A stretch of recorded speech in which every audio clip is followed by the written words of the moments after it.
siang Bapak Ibu semua. Selamat. Maaf saya mengganggu waktu aktivitas belajar di kelas.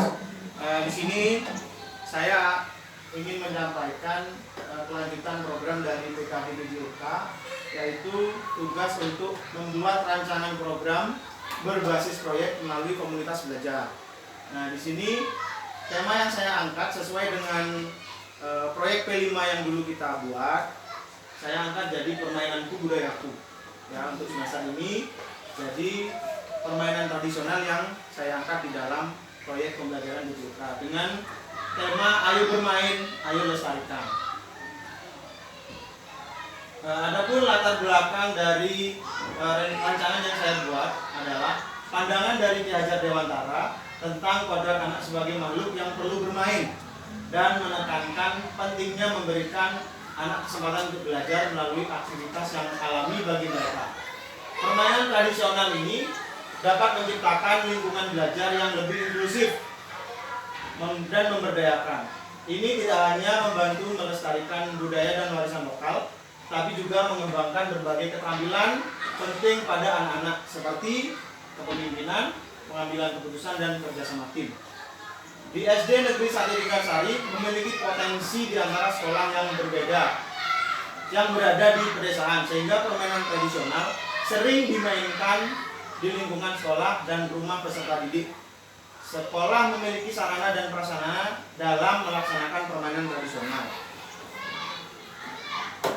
Adapun tujuan dari program ini yaitu meningkatkan partisipasi aktif peserta didik.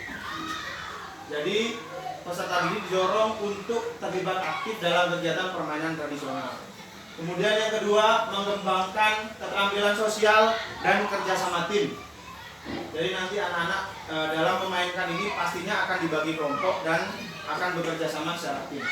Kemudian memperkuat pemahaman budaya dan warisan tradisional. Di sini kenapa saya mengangkat permainan tradisional? Karena potensi di Tinggarsari itu sangat besar untuk permainan tradisional dan budayanya. Kemudian mengembangkan keterampilan motorik dan kognitif, memperbaiki keterampilan motorik dan kognitif melalui berbagai jenis permainan tradisional. Kemudian memupuk kemandirian dan kreativitas. Kemudian capaian langkah-langkah dan hasil yang diharapkan. Yang pertama, meningkatkan partisipasi aktif peserta didik. Kemudian yang kedua, mengembangkan keterampilan sosial dan kerjasama tim. Kemudian yang ketiga, memperkuat pemahaman budaya dan warisan tradisional. Kemudian yang keempat, mengembangkan keterampilan motorik dan kognitif. Yang kelima, memupuk kemandirian dan kreativitas. Kemudian struktur program dan mitra dalam komunitas belajar. Nah, di sini saya akan melibatkan Bapak Ibu semua dalam komunitas belajar. Yang pertama, sebagai koordinator program yaitu saya sendiri sebagai guru BJOK. Jadi peran saya di sini adalah bertanggung jawab atas keseluruhan pengelolaan SEM.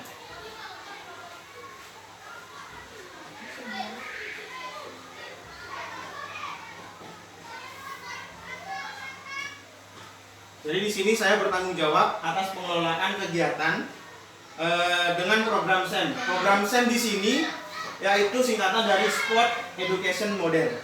Jadi di sini nanti Sport Education itu ada sebuah acara kompetisi atau turnamen yang mempertandingkan cabang olahraga tertentu. Itu yang dimaksud dengan SEM. Kemudian guru pembimbing. Guru pembimbing di sini terdiri dari wali kelas 1 sampai kelas 6 dan guru mapel. Di sini guru mapel yang kita miliki adalah guru BJOK dan guru agama Hindu. Kemudian perannya adalah memberi bimbingan dan dukungan kepada peserta didik selama proses pembelajaran permainan tradisional, mulai dari persiapan sampai dengan pelaksanaan. Kemudian peserta didik di sini adalah berperan sebagai peserta yang bertugas memimpin atau menggerak dalam kelompok, membantu mengorganisir permainan dan memastikan semua anggota kelompok terlibat. Maksudnya anak-anak itu nanti sebagai peserta dalam pertandingan tersebut. Kemudian Yang ketiga adalah komite sekolah dan orang tua. Komite sekolah di sini berperan sebagai mendukung pelaksanaan program melalui partisipasi aktif dalam kegiatan dan mendukung anak-anak mereka dari rumah. Kemudian pernyataan tentang kapasitas yang kita miliki di sekolah. Jadi nantinya program yang saya rancang itu membutuhkan dukungan baik dari Bapak Ibu guru, tapi juga diberi dukungan oleh dari lingkungan sekolah yang memadai. Yang pertama fisik. Dukungan fisik yaitu sekolah kami ini dilengkapi dengan lapangan bermain atau halaman yang memadai serta fasilitas yang mendukung seperti peralatan olahraga dan lain-lain. Kemudian yang kedua sumber daya manusia. Sumber daya manusia di sini adalah tenaga guru dan tenaga kependidikan yang memahami betapa pentingnya program ini serta peserta didik yang aktif dalam sosial budaya. Jadi manusia di sini adalah guru, tenaga pendidik dan siswa. Kemudian politik ini berkaitan dengan kebijakan. Kebijakan di sini dipegang oleh kepala sekolah. Kemudian sosial budaya. Sosial budaya itu adalah kolaborasi atau hubungan timbal balik antara warga sekolah dan lingkungan di luarnya. Di sini yang saya contohkan adalah komite dan orang tua. Karena itulah pihak luar yang bersosialisasi dengan kita di dalam sekolah. Kemudian lingkungan alam. Lingkungan alam ini adalah lokasi sekolah yang berada di pedesaan yang membuat anak-anak sering melaksanakan permainan tradisional. Kebiasaan sehari-hari anak-anak itu saya lihat pada waktu jam istirahat pasti dia banyak bermain permainan tradisional seperti karang burung, kemudian bola beracun dan lain-lain, lompat tali dan lain-lain. Kemudian finansial. Dukungan finansial di sini dari dana BOS untuk menganggarkan pembelian peralatan pendukung aktivitas jasmani. Kemudian yang selanjutnya adalah rencana evaluasi. Rencana evaluasi di sini jadi dibagi menjadi empat poin, yaitu yang pertama melakukan penilaian proyek dan presentasi dari setiap kelompok. Kemudian melakukan penilaian partisipasi siswa dalam kegiatan permainan tradisional. Yang keempat penilaian refleksi individu. Yang kelima merefleksikan hasil pembelajaran PJOK berbasis proyek bersama anggota guru dan KBS. Untuk poin 1 sampai 3 nanti saya sebagai guru fasilitator PJOK yang akan menyiapkan. Bapak Ibu guru peserta komunitas hanya membantu dalam merefleksikan hasil nantinya. Kemudian kemungkinan tantangan. Kemungkinan tantangan ini adalah maksudnya kemungkinan kendala-kendala yang akan dihadapi ketika nanti program ini terlaksana. Yang pertama ini hanya perkiraan dari saya pribadi. Yang pertama adalah adanya beberapa peserta didik yang masih malu-malu atau belum percaya diri sehingga peserta didik kurang optimal mengenai peran yang diambil, serta masih adanya beberapa murid yang terkadang belum mau bekerja sama dengan teman yang baru atau masih memilih-milih teman. Itu kenyataan real yang terjadi ketika pembelajaran PJOK. Terkadang mereka saya satu kelompokkan dengan si A, mereka tidak mau, hanya ingin berkelompok dengan yang teman yang akrab saja. Kemudian yang kedua yaitu kolaborasi guru untuk membimbing peserta didik dalam merancang permainan tradisional yang dipilih, sehingga peserta didik dapat mengambil perannya masing-masing dengan optimal. Yang terakhir, terima kasih. Mungkin itu sedikit pemaparan dari saya. Mungkin ada pertanyaan atau yang kurang jelas dari pemaparan itu, boleh silakan mengajukan pertanyaan. Oke, Bukman selaku guru agama itu silakan. Ya, terima kasih waktunya pada kesempatan ini. Yang ingin saya tanyakan, apa tugas dari wali kelas 1 sampai 6 dan guru mata pelajaran dalam kegiatan ini? Oke, terima kasih, langsung saya tanggapi saja untuk pertanyaan yang pertama. Untuk guru kelas 1 sampai kelas 6 nantinya akan mendapat pembagian tugas yang akan saya sampaikan di pelaksanaan. Sebagai garis besarnya saja, untuk guru kelas 1, 2, 3 nanti akan membantu saya dalam hal kepanitiaan di lapangan. Jadi entah itu sebagai wasit atau sebagai perlengkapan dan lain-lain.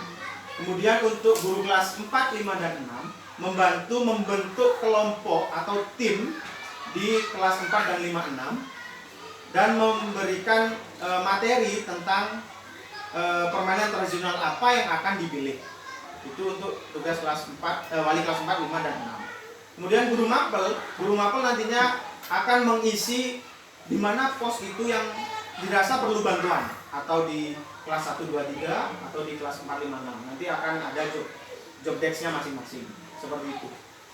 Mungkin ada pertanyaan yang lain? Saya Pak. Ya, Bu Madisti dulu. Saya ingin tahu kapan rencananya pelaksanaan kegiatan ini. Oke. Untuk pelaksanaan ini rencananya akan saya laksanakan selama 3 minggu. Mulai dari akhir November bulan ini sampai Desember minggu pertama dan kedua. Yang rangkaian kegiatannya adalah untuk pertemuan pertama itu nanti sosialisasi mengenai program ini terhadap siswa. Kemudian yang kedua, mencari informasi terkait apa permainan yang akan dikompetisikan. Kemudian minggu ketiga, pelaksanaan kompetisinya. Seperti itu. Sudah jelas? Sekarang ada pertanyaan yang lain? Ya, Bu. Silakan. Terima kasih atas waktunya. Yang saya ingin tanyakan, kelas berapa saja yang menjadi peserta kegiatan ini? Oke. Untuk permainan ini, kompetisi ini nantinya saya akan melibatkan peserta kelas 4, 5, dan 6. Karena permainan tradisional ini membutuhkan kerjasama tim yang baik dan membutuhkan ketahanan fisik yang kuat. Saya rasa kalau untuk kelas 1, 2, dan 3 masih belum memadai untuk melakukan aktivitas fisik yang seberat ini, seperti itu. Jadi yang saya libatkan adalah peserta siswa kelas 4, 5, dan 6. Ada lagi? Ya, silakan. Baik, terima kasih. Berdasarkan pemaparan tersebut, jadi yang ingin saya tanyakan yaitu kira-kira permainan tradisional apa yang akan digunakan dalam kegiatan ini? Oke, pertanyaan yang bagus. Untuk di sini secara spesifikasi saya belum memilih permainan apa yang akan digunakan. Jadi nanti dalam pertemuan kedua dengan anak-anak, nanti di sana anak-anak akan memberikan pendapat mereka tentang permainan apa yang mereka sukai dan apa yang akan mereka pilih. Untuk yang memilih jenis permainannya nanti anak-anak. Tapi sebagai gambaran saja, di dalam pembelajaran PJOK biasanya anak-anak yang ingin dimainkan itu gobak sodor, karang burung, atau bola beracun, atau kasti. Jadi nanti akan seputar itu saja yang akan mereka pilih. Seperti itu. Ada lagi pertanyaan? Tidak ada? Oke, kalau tidak ada pertanyaan, demikian penyampaian dari saya. Saya tutup dengan Parama Santi. Om Santi Santi Santi.